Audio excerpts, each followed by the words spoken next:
রানে ফিরতে মরিয়া সাকিব বেছে নিলেন অভিনব এক কায়দা। হাত ও কাঁধের মধ্য দিয়ে ফিতা বেঁধে টেনে ধরেন মুখ দিয়ে, শক্ত করে ফিতা কামড়ে রেখে ঠিক রাখছেন হেড পজিশন। লম্বা সময় থেকে রানের বাইরে থাকা সাকিব ভারতের বিপক্ষে ধুঁকতে থাকা দলকে টানার চেষ্টা করেন, তবে জাদেজার বলে 32 রানে কাটা পড়ে শেষ হয় তার প্রতিরোধ। সাকিব যেন সংগ্রাম করছেন নিজের সাথেই। ব্যাটে রান নেই, হেড পজিশন নিয়ে ভুগছেন লম্বা সময় থেকে।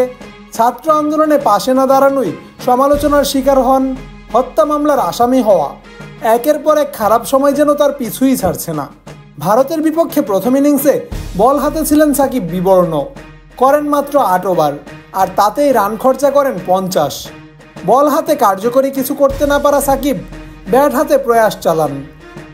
36 রানে 4 উইকেট হারিয়ে দল যখন ধুঁকতে থাকে, দারুণ কিছু শট খেলে কাউন্টার অ্যাটাকের চেষ্টা চালান বিশ্বসেরা এই অলরাউন্ডার। 23 ওয়ানডে বিশ্বকাপ থেকে হেড পজিশন নিয়ে বেশ ভালোভাবে ভুগছেন সাকিব। রান খরাও শুরু হয় সে সময় থেকেই। বিভিন্ন সময়ে বিভিন্ন পন্থা অবলম্বন করে হেড পজিশন নিয়ে কাজ করতেও দেখা যায় সাকিবকে, তবে স্থায়ী কোনো সমাধান পাচ্ছেন না। একের পর এক ব্যর্থতার পর এবার হাত ও কাঁধের মধ্যে ফিতা বেঁধে ব্যাটিং করেন, যা মুখ দিয়ে কামড়ে চেষ্টা করেন হেড পজিশন ঠিক রাখার। এমন অভিনব পদ্ধতি অবলম্বন করেও নিজের ইনিংস লম্বা করতে পারেননি সাকিব। জাদেজাকে রিভার্স সুইপ করতে গিয়ে পান্তের ক্যাচে পরিণত হয়ে ফিরেন। দারুণ শুরুর পরও মাত্র 32-এই থামলেন বিশ্বসেরা এই অলরাউন্ডার। জামান আশরাফ, টিম স্পোর্টস।